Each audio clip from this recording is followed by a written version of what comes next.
It's Patrick Hutzel from IntensiveCareHotline.com, where we instantly improve the lives for families of critically ill patients in intensive care so that you can make informed decisions, get peace of mind, real power, real control, and so that you can influence decision making fast, even if you're not a doctor or a nurse in intensive care.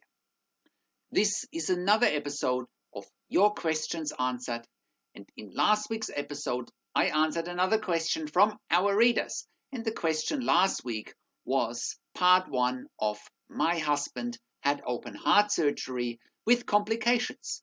He's not waking up, he needs 100% of oxygen, and now he's bleeding from the stomach. I'm so scared, please help.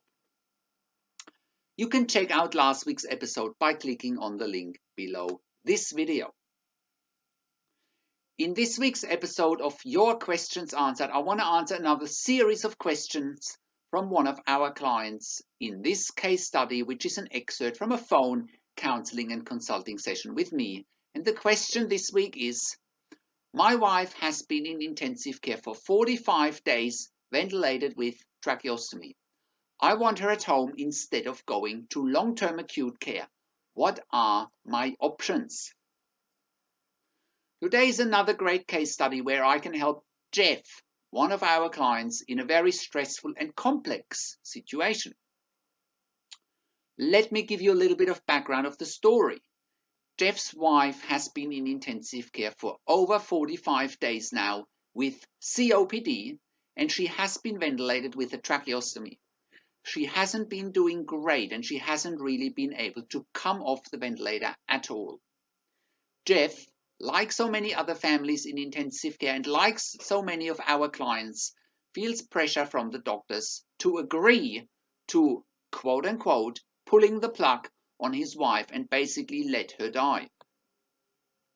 The other alternative the hospital and the intensive care team is giving Jeff is to have his wife transferred to another state, into a nursing home. Not very appealing and probably very much out of touch with reality, as this would uproot the family. Jeff is considering his options, and he's considering home care instead, and as part of his decision-making process, he has found that intensive care at home is potentially an option. This case study really goes to show that we really can do our best work when we speak to both doctors, nurses, and families, because then we can really advocate for your loved one and get the outcomes you and your family want, need, and deserve. Go and see for yourself now how I can help Jeff make sense in a very complex situation, and also find out if his wife is in a real or perceived end-of-life situation. So the dialogue between Jeff and myself is documented below this video. You can read it there. So if you're watching this on YouTube, click on the link below this video and it'll get you to the website where you can read the one-on-one consultation between me and Jeff. Thank you for watching, and I'll talk to you soon. So how can you become the best advocate for your critically ill loved one? Make informed decisions, get peace of mind, control, power, and influence quickly whilst your loved one is critically ill in intensive care. You get to that all-important feeling of making informed decisions, get peace of mind, control, power, and influence when you download your free instant impact report now by entering your email below. In your free instant impact report, you learn quickly how to make informed decisions, get peace of mind, real power and real control, and how you can influence decision making fast whilst your loved one is critically ill in intensive care. Your free instant impact report gives you in-depth insight that you must know whilst your loved one is critically ill or is even dying in intensive care.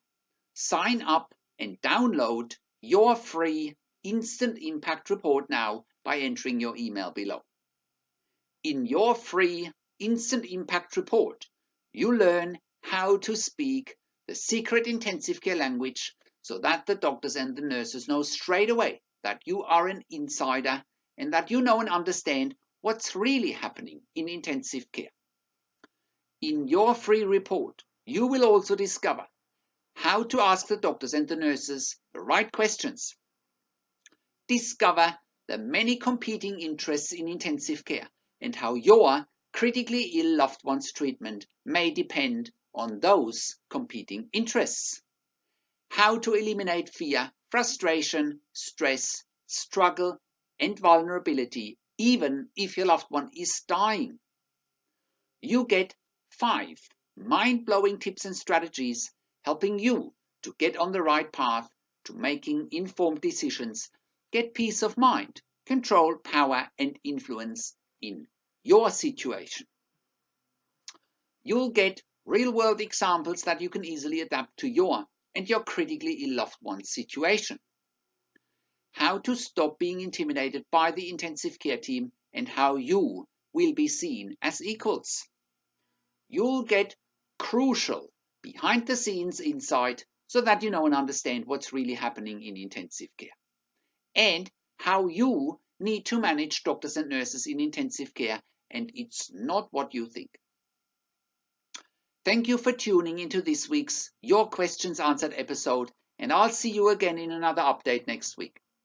Make sure you also check out our blog section for more tips and strategies, or simply send me an email to support@intensivecarehotline.com with your questions.